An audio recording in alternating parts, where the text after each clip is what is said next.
Breaking news, you're looking live in Florida where a plane has gone off the runway and into a river. 2 News' Jim Spiewak is a licensed pilot. He's going to explain exactly how this might have happened next.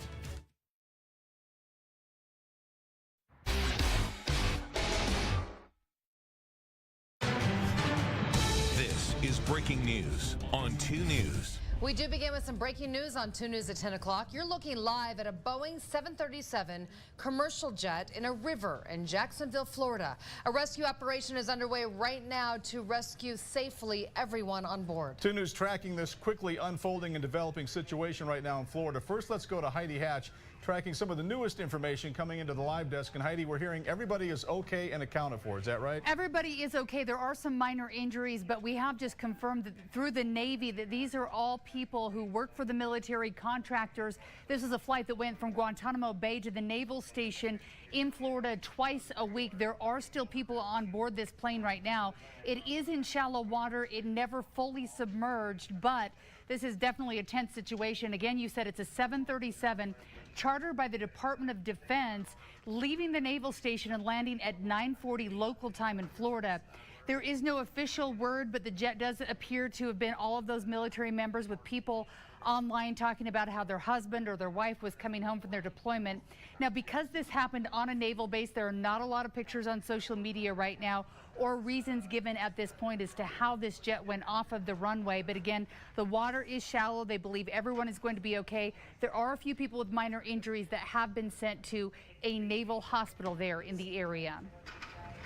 All right, Heidi, thank you. We do continue our coverage on this breaking news with 2 News anchor Jim Spiewak. He's joining us now. And Jim, you're a licensed pilot. Any initial thoughts about what may have gone wrong here? Yeah, so I just want to be very definitive and clear off the bat. I am a licensed pilot, but not a jet pilot. I do have many of those sources, however, and I just got off the phone and talking with them over the last few minutes after we learned that this happened. And here's a couple of the takeaways. We do now know that this happened after a landing. As you can see, the plane submerged in that water right there. One of the first techniques a pilot will learn in a situation like that is a go around. What that means is you go full power, full throttle. If you don't think you have enough runway to safely land and stop that airplane, you get as much airspeed as you can. You start to climb and gain altitude, and you go around. We now know this was on a naval base, so there probably wasn't a lot of traffic, air traffic, like there would be at a regular commercial airport. But I also want to give you a quick look at the runways. We got a map of it, and we'll go ahead and pull that up. Now, as you can see, the plane, the two runways right there, the planes were landing to the east, and you can see the river on the right-hand side of your screen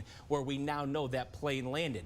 I checked, and those runways are about 6,000 feet long, so they're a little bit over a mile long, which is plenty of room for a Boeing 737 to go ahead and land on that particular runway. So again, there could be a lot of different reasons that something went wrong. We don't know exactly what that is just yet.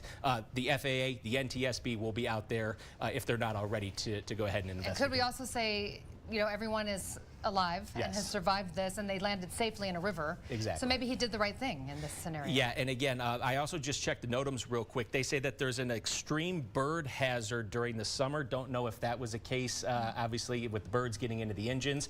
One more quick note. This was not a 737 MAX airplane that's been in the news a lot recently. All of those planes are still grounded by the FAA, so just a quick note there as well. All right, Jim, thanks a lot. Yep.